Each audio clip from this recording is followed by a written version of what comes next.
Hi Penn State fans, Dan Angell on site at the United Center in Chicago, where Penn State has defeated Illinois, 79-76 win for the Nittany Lions tonight, and that moves Penn State into the quarterfinals, where they will face Northwestern, 5:30 p.m. tip tomorrow Central Time, 6:30 p.m. if you're watching back in State College. So, the way that Penn State did it, they played as a team, really. Illinois looked like they wanted to take Jalen Pickett out of the action. They wanted to keep him from doing what he did the last time the teams met when Pickett went for 41, and Pickett wasn't going to let them do that. The biggest thing was when Illinois tried to take Pickett away, he would just find Andrew Funk, find Seth Lundy, find Cameron Winter. Basically just spent the entire game making the correct decision with the basketball. And when it got into crunch time, he made the big plays. He made the shots that Penn State needed to get Coleman Hawkins in foul trouble and get their noses in front and make sure that they could play the game the way they wanted the rest of the way. So really a performance worthy of a team full of seniors as Penn State is. And I think probably the biggest thing was Penn State's experience versus Illinois' youth. The Illini, even with the crowd solidly behind them, did not look like they knew how to handle the situation. As the teams got down the stretch, Illinois made the mistakes, Penn State made the plays. There's your ball game.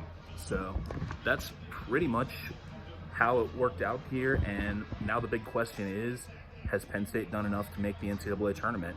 And I think the answer is probably yes, but they would do themselves a lot of favors if they go out and beat Northwestern tomorrow and just take all the debate off the table.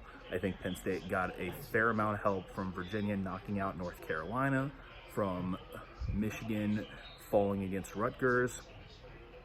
I think around the country, most of the results have gone Penn State's way. I think the bubble is shrinking and Penn State is quickly finding itself on the right side of the equation. But when you get to this point, you might as well just keep winning and try to take the decision out of the committee's hands entirely.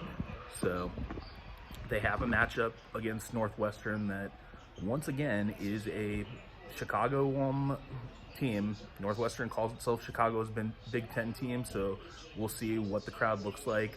Obviously, tonight was incredibly orange in the United Center. We'll see if purple tends to dominate tomorrow's matchup. But if Penn State does win this quarterfinal against Northwestern, I think the debate is over and the Nittany Lions are officially in. They're probably in already, but at this point, you still could be leaving it up to the committee. So I think Mike Shrewsbury and the Nittany Lions have the right attitude. They played loose, and they really avoided the kind of pitfalls that claimed the likes of Wisconsin, and it seemed like maybe Iowa fell victim to some of the same things. So this is clearly a team that is hungry. They want to be here. They want to keep playing. For the first 10 minutes of this game, Illinois was not any of those things, and Penn State took full advantage. It didn't end up helping them until the end of the game, but those plays that you make in the first 10 minutes mean just as much as the plays that you make down the stretch. And that lead that Penn State built, Illinois had to use up some of their energy and some of their focus trying to overcome that. So that start that Penn State got off to was absolutely critical. Even though the crowd got into it late, it still made a big difference that Penn State was able to get that early lead and then kind of weathered the storm when Illinois tried to make their comeback. So that's pretty much what we've got here in Chicago. We'll be back tomorrow. I'm going to have a piece on something that was making the rounds at the press conference here was what Brad Underwood termed booty ball, which was Jalen Pickett backing in and posting up and then looking for either a shot if one happened to come open or a pass out to usually Andrew Funk. So both teams talked pretty extensively about that one.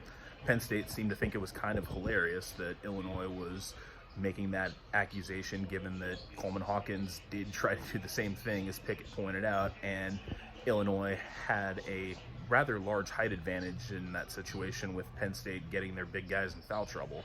So that piece will be coming in the morning. We've got plenty of stuff from myself and Joe on the site as far as Penn State making its run here in Chicago. So we'll see what happens as Penn State goes up against Northwestern in the quarterfinal. So a win tomorrow probably seals the Nittany Lions case. So Dan Angell from the United Center.